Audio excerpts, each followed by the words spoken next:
Kafka Hibino's biggest secret is finally exposed. The defense force now knows that he's Kaiju number 8.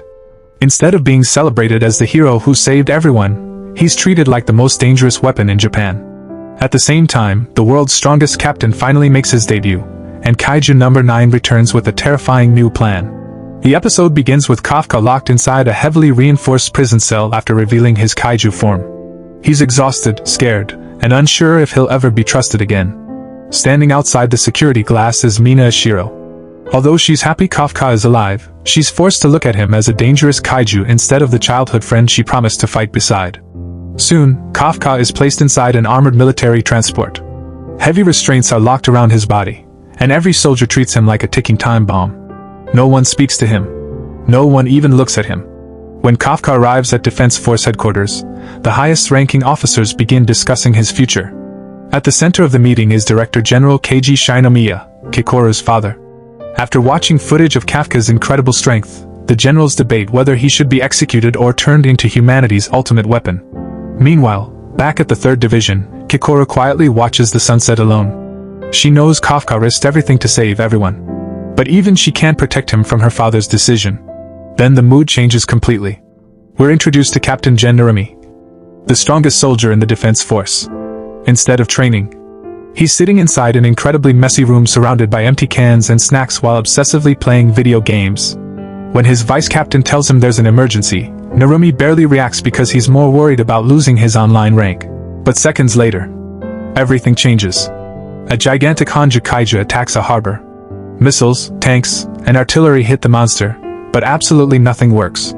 The enormous beast destroys part of a bridge and throws the entire area into chaos. Narumi finally arrives by helicopter. Without hesitation, he jumps straight toward the monster without a parachute. As blue electricity surges through his massive bayonet rifle, he delivers one incredible attack. One slash. One shot. The gigantic kaiju is instantly cut in half. Narumi lands calmly as if defeating monsters this powerful is completely normal. Meanwhile, Kafka reaches the heavily fortified 1st Division base.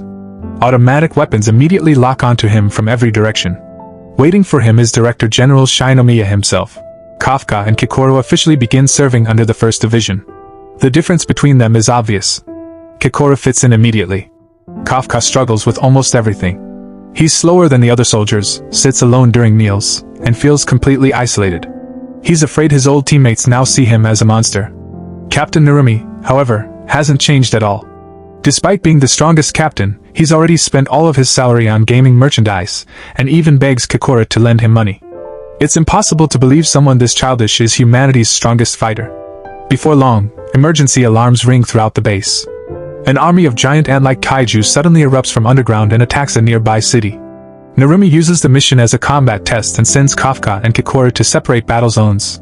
Kikoru immediately proves why she's considered a genius. With incredible speed and precision, she cuts through wave after wave of giant ants using her massive battle axe. Kafka's battle is completely different. As several monsters rush toward him, he desperately tries to transform into Kaiju number 8. His body begins changing, but suddenly stops.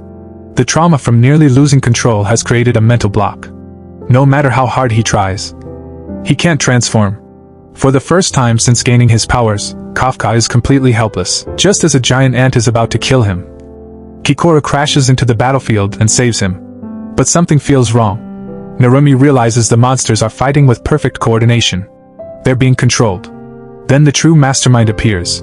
Kaiju number 9 has returned. This time, however, he's created a duplicate. One Kaiju number 9 moves to keep Captain Narumi busy, while the real one heads straight toward Kafka.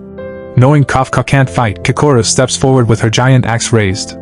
She refuses to let the same monster defeat her twice.